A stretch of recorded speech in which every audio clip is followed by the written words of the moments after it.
11:55 দিকে আমার কাছে ফোন যায়। হইয়া গেছে আবার বারোই আইছে, তাই চাইছেন মানুষটার বাইরে খালি অতটুক দেখা গেছে ক্যামেরা, মানুষটার কোনো মুখ দেখা গেছে না। লইয়াও যে আমরা লোকে চলাফেরা করতাম খুবই বালা। মোবাইল আইফোন আছিল, টাকা আছিল 10,000, গড়ি সকলটা রয়েছে। ওনার একজন ছেলে মনে হয় আমার ফ্রান্স প্রবাসী।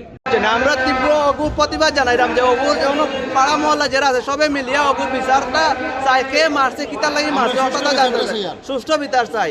একটা সিসি ক্যামেরা কাম করে না, খালি মাজারের একটা সিসি ক্যামেরা বাদে আমরা কাছে সব ছবি আছে, আমরা জায়গায় জায়গায় দেখাইলাম কেন মার্ডার হয়েছে। 3টা 4টা ক্যামেরা আমরা দেখছি, কিন্তু একটা ক্যামেরা ফুটেজ আমরা এখনো পর্যন্ত পাইছি না। রাস্তাত পাইছেন যে কুবাইয়া ফালাইয়া তৈয়া গেছে, কোনো কিছু পাওয়া গেছে না এখনো পর্যন্ত আলামত। কিন্তু সিসি ক্যামেরাত খালি একজন মানুষ দেখা গেছে রিনকুট পিন্ন ও মাদ্রাসার সামনে তাইনোর আগে হইয়া গেছে, পিছু হইয়া আবার বার হইয়া আইছে, যখন তাইনোর পিছু হইয়া গেছে আবার বার হইয়া আইছে। তাই চাইছেন মানুষটার বাইরে খালি অতটুক দেখা গেছে ক্যামেরা, মানুষটার কোনো মুখ দেখা গেছে না। বেগুনি কালার প্যান্ট পিন্ধা আছিল আর খালা রিনকুট পিন্ন আছিল, অতটুকু আমরা এখন পর্যন্ত পুলিশে আমরা জানাইছি। খালি ও মাজারও সিসি ক্যামেরাটা সামনে, আর গল্লির ভিতরে যতটা ক্যামেরা আছে মহল্লাবাসী সারারে কইরাম যে কিন্তু আপনারা মিলিয়া যে বাড়ির সামনে হয়েছে ও বাড়িতে ক্যামেরা আছে একটা, ও বাড়ি তো সাউন্ড শোনা যাইব, অন্য লগে কলোনি তারাও শুনলো না কেউ। দোকানও 10টা 12টা তালা মারা দেখছি, আপনারা দেখুন যেন আমরা কাছে ছবি আছে। ওগু কোন ধরনের বিচার, আর তাইনটা যে মারলো মোবাইল আইফোন আছিল, টাকা আছিল 10,000, গড়ি সকলটা রয়েছে, মারিয়া ফালাইয়া তুই গেছে কি বাসার যাওয়ার পথে। মানুষ আসলে খুব বালা, খারাপ না। চলাফেরা আলমদিনাত আসলা খুবই বালা আসলা, এরপরে তাই অন্য জায়গা লইছেন, লইয়াও যে আমরা লোকে চলাফেরা করতাম খুবই বালা। আমরা খবর পাইছি অত তান্ডে কিকে কুবাইয়া আর ও রাস্তার খান্ডা চলে আছে।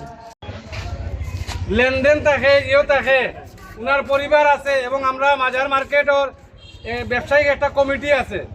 যদি আপনারা কেউ কোনো লেনদেন থাকিয়া থাকে, ব্যবসায়িক লেনদেন বা পারিবারিক লেনদেন যেভাবেও থাকুক, আপনারা আমরার সাথে যোগাযোগ করবা, তার পরিবারের লোকে যোগাযোগ করবা, আমরা ওনার ঋণ মেটানোর চেষ্টা করব।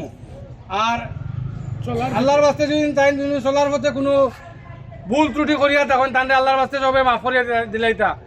আর আমরা আপনারা হুক্কা চাই তান বালা মানুষ না বাদ মানুষ আসতাম, আমরা তান লাগে দোয়া করতাম।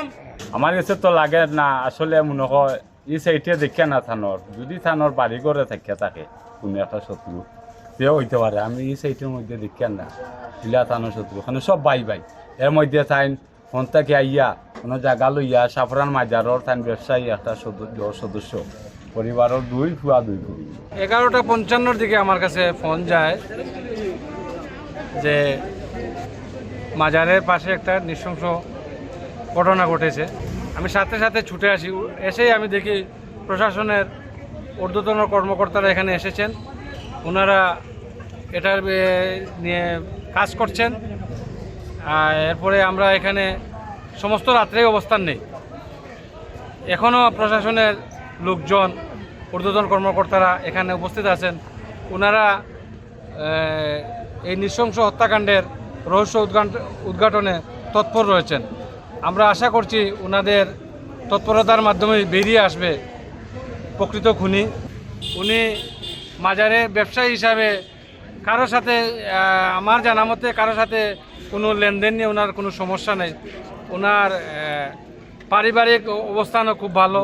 ওনার একজন ছেলে মনে হয় আমার ফ্রান্স প্রবাসী, উনি খুবই ভালো মনের মানুষ এবং উনি কয়েকদিন আগে উমরা হজ পালন করে ওনার সহধর্মিনীকে সাথে নিয়ে করে এসেছেন। এখানে হাজার মানুষ আছে, সবার জিজ্ঞাসা করো তাই না, এত ভদ্র আসলে এত নিম্র আসলে তাইনোর এখানে আওয়ার আগেও বাজারও তাইনোর বিশাল বড় দোকান আছিল, ব্যবসায়ী তাইনোর সময় কাটানোর দিকে শুধু দোকানে বসে, তাইনোর টাকা পয়সার কোনো অভাব নাই, কারোর সাথে কোনো আপনার মায়ের দরবার এইগুলো কিচ্ছু নাই। ওনার বাতি যা আপন বাতি যাও না। আপনাদের গ্রামের বাড়ি কোথায়? গ্রামের বাড়ি চারখাই।